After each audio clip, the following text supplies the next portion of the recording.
एक बूढ़े सियार ने बताया कि किसी को कोई वस्तु दान में देने की प्रतिज्ञा करके वह वस्तु नहीं देना। अर्थात किसी को हम कोई वस्तु दान में देने का संकल्प तो कर लेते हैं, लेकिन मोहवश उस वस्तु से प्रेम करने के कारण उस वस्तु को प्रदान नहीं करते, तो इसका शास्त्रों में क्या पाप लगता है? शास्त्रीय विधान के अनुसार ऐसे प्राणी को क्या सजा मिलती है? और दूसरी बात, यदि यज्ञ के लिए कोई सामग्री लाई गई है यज्ञ करने के निमित्त से, और उस सामग्री से यज्ञ किए बिना ही उस सामग्री का उपभोग कर लें, तो ऐसे प्राणी को क्या सजा मिलती है? ऐसे प्राणी को क्या पाप लगता है? देखिए श्रोताओं, आप देख रहे हैं YouTube चैनल की अद्भुत प्रस्तुति। आप सभी विद्वानों का, श्रोताओं का और भक्तों का हार्दिक स्वागत और अभिनंदन करता हूं। श्रोताओं, वीडियो आरंभ करने से पहले आपसे एक निवेदन करना चाहूंगा कि जो भाई चैनल पर नए विजिट कर रहे हैं तो कृपया वो चैनल को सब्सक्राइब जरूर कर लें, और सब्सक्राइब बटन के पास में छोटा सा एक बेल आइकन होता है, उसे भी दबा करके ऑल पर कर लें, ताकि आगे आने वाले वीडियो का नोटिफिकेशन आपको सबसे पहले प्राप्त हो जाए और आप हमारा वीडियो देख सकें।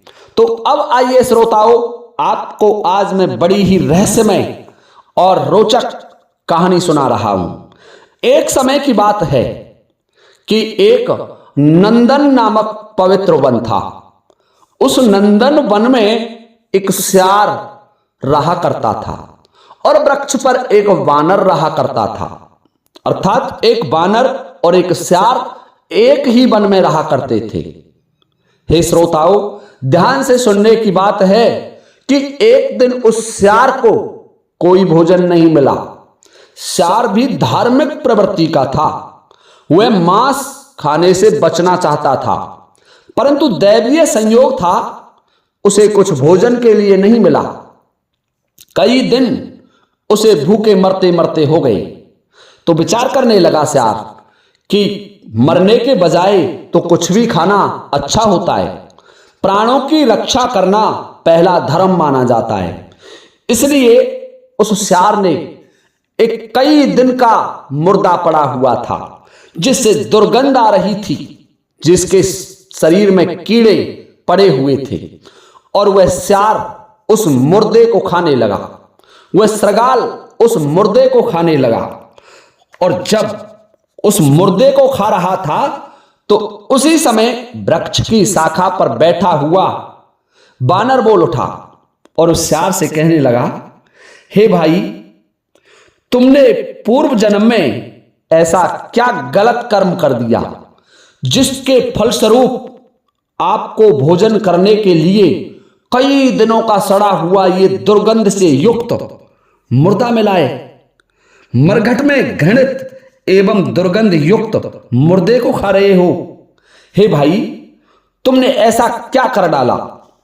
वानर के इस प्रकार पूछने पर सियार ने उसे उत्तर दिया, हे भाई वानर, ध्यान से सुनिए।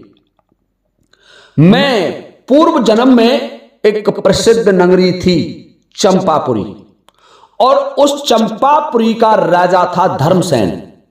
मेरा नाम था धर्मसेन। मैं नाम के अनुसार ही कर्म करता था। मेरे नगर का वैभव और मेरे नगर की जनता खुशहाल थी। मेरे संपूर्ण राज्य में जो जनता थी मुझसे बड़ी प्रसन्न थी।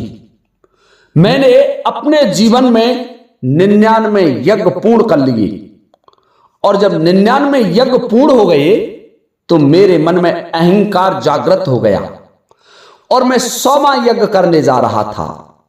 मैंने 100वें यज्ञ की तैयारी कर ली। ब्राह्मणों को और होताओं को तथा ऋषियों को यज्ञ का आमंत्रण दे दिया, और मेरे यज्ञ स्थल पर और ब्राह्मण, ऋषि और बड़े बड़े वेदाचार्य कर दिया आने लगे। हवन आरंभ हो जाता है। यज्ञ में ब्राह्मणों ने आहुतियां देना आरंभ कर दिया। ऋषियों ने, होताओं ने और वेदाचार्यों ने यज्ञ की शुरुआत कर दी। जब यज्ञ आरंभ हुआ तो यज्ञ से पूर्व दान देने के लिए कहा गया और मुझसे यज्ञ के होताओं ने, वेदाचार्यों ने कहा कि हे राजन, कोई वस्तु दान में देने का संकल्प ले जो तुम्हें सर्वश्रेष्ठ और प्रिय हो, ऐसी वस्तु दान में दे, क्योंकि राजन तुम इससे पहले 99 यज्ञ कर चुके हैं और अब 100वां यज्ञ करने जा रहे हैं। तो हे वानर श्रेष्ठ, मैंने उत्साह में आकर के, एक मेरे पास बड़ी सुंदर और पावन गाय थी, उस गाय को देने का मैंने संकल्प ले लिया। मैंने कहा कि मैं मेरी ये पवित्र गाय तुम्हें दान में देता हूं। देखिए हे वानर, मैंने गाय को दान में दे दिया और होताओं ने यज्ञ आरंभ कर दिया। जब यज्ञ पूर्ण हुआ तो यज्ञ के होता ने मुझसे गाय देने के लिए कहा और जब मुझे होश आया तो मैं सोचने लगा कि ये गाय तो मैं किसी को दान में दे ही नहीं सकता। मैंने उस यज्ञ वेदाचार्य से कहा कि हे आचार्य महोदय, आपको मैं इसके समान अन्य 100 गायें प्रदान कर सकता हूं, लेकिन आपको ये गाय नहीं दूंगा। तो वो वेदाचार्य नाराज हो गए और मुझसे कहने लगे, राजन कोई बात नहीं है, यदि आप ये गाय नहीं देना चाहते तो मैं ये गाय नहीं लेता हूं और दूसरी गाय भी तुमसे दान में नहीं लूंगा, मैं अपने घर के लिए जा रहा हूं। हे वानर श्रेष्ठ, वह वेदाचार्य दान में दी हुई गाय को मेरे पास छोड़ करके निराश होकर लौट जाते हैं और मैं बड़ा प्रसन्न हुआ, क्योंकि उस गाय से मेरा बड़ा लगाव था, मुझे बड़ी प्रिय लगती थी। मेरी दिनचर्या उसी गाय के दर्शन करने से आरंभ करता था, उसी गाय की प्रदक्षिणा करता और उसी गाय के दर्शन करके राज्य का संचालन करता था। इसलिए वो गाय मुझे बड़ी प्रिय थी, मेरे प्राणों से भी प्रिय रखता था उस गाय को, और मैंने वो गाय दान में नहीं दी। अब देखिए हे वानर श्रेष्ठ, कुछ समय बाद मेरी मृत्यु हो जाती है और मृत्यु होने पर मुझे धर्मराज के सामने प्रस्तुत किया गया। तो धर्मराज मुझे देख करके कहने लगे, अरे दुष्ट, अरे पापी, इस पापाचारी को मेरे सामने क्यों लाए? इसे ले जाकर के नरक में धकेल दो। जब धर्मराज ने यह कहा तो मैं हिम्मत करके धर्मराज से कहने लगा, हे महाशय, मैंने मेरे जीवन में 100 यज्ञ किए हैं और फिर भी आप मुझे दुरात्मा कह रहे हो। तो धर्मराज कहने लगे, धर्मात्माओं में श्रेष्ठ महातेजस्वी धर्मराज ने कहा कि जो लोग ब्राह्मणों को, ऋषियों को और वेदाचार्यों को कुछ देने की प्रतिज्ञा करके फिर मोहवश नहीं देते हैं, तो ऐसे दुरात्मा का दान संकल्प करके भी दान नहीं देना क्या कोई धर्म का काम होगा? वह धर्म का काम नहीं होता राजन। जो थोड़ा सा या अधिक देने की प्रतिज्ञा करके उसे नहीं देता है, उसकी सभी आशाएं वैसे ही नष्ट हो जाती हैं जैसे नपुंसक की संतान रूपी फल विषयक आशा। जीव जिस रात को जन्म लेता है और जिस रात को उसकी मौत होती है, इन दोनों रात्रियों के बीच में जीवन भर वह जो पुण्य कर्म करता है। हे वानर श्रेष्ठ, उसने आजीवन जो कुछ होम, दान, तप किया होता है, उसका वह सब कुछ उस प्रतिज्ञा भंग के पाप से नष्ट हो जाता है।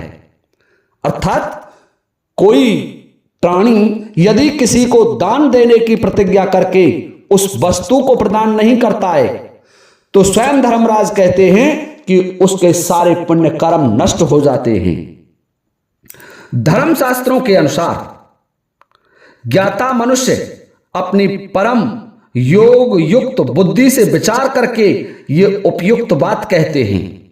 धर्मशास्त्रों में विद्वान ये बताते हैं कि कोई व्यक्ति दान देने की प्रतिज्ञा भंग करता है तो ऐसे व्यक्ति को 1000 श्याम कर्ण घोड़ों का दान करने से भी उस पाप से मुक्ति नहीं मिलती है। धर्मशास्त्रों के अनुसार ऐसे मनुष्य को नारकीय यातनाएं भोगनी पड़ती हैं। तो धर्मराज बोले कि हे अनुचरों, इस दुष्ट को ले जाओ और उसे नारकीय यातनाएं देकर के अधम योनि में डाल दो। तो हे वानर श्रेष्ठ, उस एक कर्म के प्रभाव से मैंने एक वस्तु ब्राह्मणों को, यज्ञ करने वाले वेदाचार्य को दान में देने की प्रतिज्ञा की थी और वह वस्तु दान में नहीं दी। इसी के परिणाम स्वरूप मुझे ये स्यार का जन्म मिला और आज मैं इस दुर्गंध युक्त मुर्दे का भक्षण कर रहा हूं। यह उसी पाप का परिणाम है। परंतु हे वानर श्रेष्ठ, मैं ये जानना चाहता हूं कि तुम वानर कैसे बने? तुमने कौन सा पाप किया जिसके प्रभाव से तुम वानर हो गए? तब वह वानर बोला, हे स्यार, मैं तुम्हें बताता हूं। मैं प्राचीन जन्म में, मेरे पूर्व जन्म में ऋषियों के आश्रम में रहा करता था और ऋषियों की सेवा किया करता था। मेरा काम था तपस्या करना, भजन करना और मेरे गुरुओं की सेवा करना। एक दिन की बात है कि मेरे आचार्य, मेरे गुरुदेव ने एक यज्ञ का आयोजन करने के लिए कुछ सामग्री मंगाई, यज्ञ के लिए सामान मंगवाया और मैं भूखा था। मैं विचार करने लगा कि क्यों ना इस सामग्री में से ये फल चुरा करके खा लूं। तो मैंने उस हवन की सामग्री में से, यज्ञ की सामग्री में से कुछ फलों को चुरा करके खा लिया। हे स्यार, क्या बताऊं, मैंने उन फलों को तो खा लिया और सारे जीवन भर तपस्यारत रहा, लेकिन जब मेरी मृत्यु हुई तो मैं भी तुम्हारे तरीके से यमराज के दरबार में पेश किया गया और यमराज ने अपने अनुचरों से कहा कि ये पापात्मा और दुर्बुद्धि मेरे सामने लाकर के क्यों खड़ा कर दिया? इसको ले जाओ और इसे नारकीय यातना देकर के चंचल और मूर्ख स्वभाव वाले वानर की योनि में भेज दो।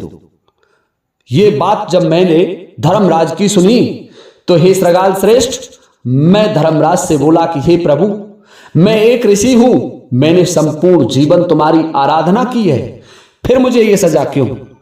तो ये बात सुनकर के वह धर्मराज बोले कि तुम धर्मात्मा हो, तुम ऋषि हो। अरे दुष्ट प्रकृति के अधम, तुमने तो देवताओं के हवन के लिए लाई गई सामग्री में से फलों को चुरा करके खाया था और इसी पाप के कारण तुम्हारे संपूर्ण जीवन की साधना नष्ट हो गई। जाओ, तुम्हें वानर योनि मिलेगी। तो हे श्रगाल श्रेष्ठ, मेरे उस नीच कर्म के कारण मैं इस वानर योनि में हूं। तो देखिए श्रोताओ, ध्यान से सुनने की बात है कि किसी को कोई वस्तु जब हम दान में दे दें तो चाहे कुछ भी हो जाए, लेकिन प्रतिज्ञा भंग नहीं होनी चाहिए। उस वस्तु को उसे प्रदान कर दीजिए, चाहे वो वस्तु आपकी कितनी ही कीमती क्यों ना हो। और यदि दान में देना नहीं चाहते हैं तो सोच समझ करके प्रतिज्ञा करें। संकल्प लेने से पहले 1000 बार सोच लें कि मैं इस वस्तु को दे पाऊंगा या नहीं दे पाऊंगा। विद्वान लोग यही बताते हैं कि कोई वस्तु को किसी को दान में देना हो तो उससे पहले सोच विचार कर लें और तभी वह वस्तु दान में दें। यदि आपने प्रतिज्ञा भंग की तो आपको नरक भोगना पड़ेगा। आपने एक चौपाई पढ़ी होगी कि रघुकुल रीत सदा चले आई, प्राण जाए पर वचन न जाई। रघुवंशियों की ये मर्यादा थी कि उनका वचन भंग नहीं होना चाहिए, चाहे उनके प्राण चले जाएं। और वो किस वजह से? वो रघुवंशी जानते थे, सभी धार्मिक प्रवृत्ति के राजा थे, कि यदि वचन भंग हो गया, किसी को कोई वस्तु देने के बाद हम यदि वचन से लौटे तो हमें नारकीय यातनाएं भोग करके अधम योनियों में जाना पड़ेगा। तो इसलिए हमेशा ध्यान रखें, पूजा के लिए लाई गई सामग्री का उपयोग पहले ना करें, पहले उस देव का पूजन करें और पूजन करने के बाद प्रसादी अवश्य ग्रहण करें। और किसी को दान देने से पहले, चाहे वो दरिद्र हो, कोई ब्राह्मण हो, कोई ऋषि हो या कोई भी हो, दान की प्रतिज्ञा करने से पहले सोच लें कि मैं वस्तु को दे पाऊंगा या नहीं दे पाऊंगा।